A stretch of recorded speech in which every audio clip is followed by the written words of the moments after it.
এত সুন্দর এবং সুস্বাদু বিরিয়ানি খাওয়ার পিছনের গল্পটা চলেন জেনে আসি। আজকে হঠাৎ করে বিকেলে ট্রিপল এক্সেল জাকির বলতেছে বিরিয়ানি খাবে, আমার গরুর গোস্ত দিতে হবে। যেই কথা সেই কাজ, আমি চারদিকে দেখছিলাম আম্মু আছে কিনা, না থাকার ফলে আমি ফ্রিজ থেকে এক টোপলা গরুর গোস্ত বের করে আমি নিয়ে চলে আসলাম। তারপরেও আশেপাশে দেখতেছি মিশন কি আদৌ সাকসেস হয়েছে কিনা। তারপর ট্রিপল এক্সেল জাকিরের বাড়ি গিয়ে গোস্তগুলো 1 ঘন্টা ভিজিয়ে রাখলাম, এর ভিতরে চাউলগুলো ভালো করে ধুয়ে নিলাম। ওই দিক দিয়ে দেখি তুফাইল আমার ইউটিউব চ্যানেলের ভিডিও ছেড়ে সে চলে গেছে তার কাজে। আমি আর কি করব, আমিও ভিডিও দেখতেছিলাম। তারপর তাদের কাজ সম্পূর্ণ হয়ে যাচ্ছিল প্রায়। আর আমার তো তেমন কোনো কাজ নাই, কারণ আমি অকর্মা ডেকি, রান্না বাড়া কোটা বাছা আমি কিছুই করতে পারি না উইদাউট ভিডিও ছাড়া।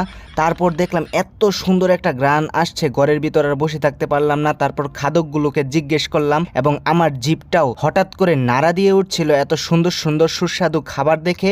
আমিও জিভলা নেড়ে একদম টেস্ট করে ফেললাম না খেয়ে। ওই দিক দিয়ে দেখি ট্রিপল এক্সেল জাকির আগে থেকে চোখে নজর দিচ্ছে এবং তুফাইলও জিব্বা দিয়ে নজর দিচ্ছে। তারপর কি আর করার, রান্না প্রায় শেষ পর্যায়ে। এত সুন্দর এবং সুস্বাদু একটি খিচুড়ি থুক্কু বিরিয়ানি রান্না করলো যে ঝরঝরে দেখে লোভ সামলাতে না পেরে ডেক সহ ঘরের ভিতর নিয়ে চলে আসলাম এবং ফাইনালি বিরিয়ানির ওভারভিউটা নিচ্ছিলাম। এবং আমাদের গোস্তগুলো এতটাই ঝরঝরে ছিল যে তুফাইল পরিবেশন করে বলছিল আজকে খাও, আমার নিজের হাতের রান্না, খেলে অনেক মজা পাবা। তারপর আঙুল চেটে পুটে খেয়ে চলে আসলাম।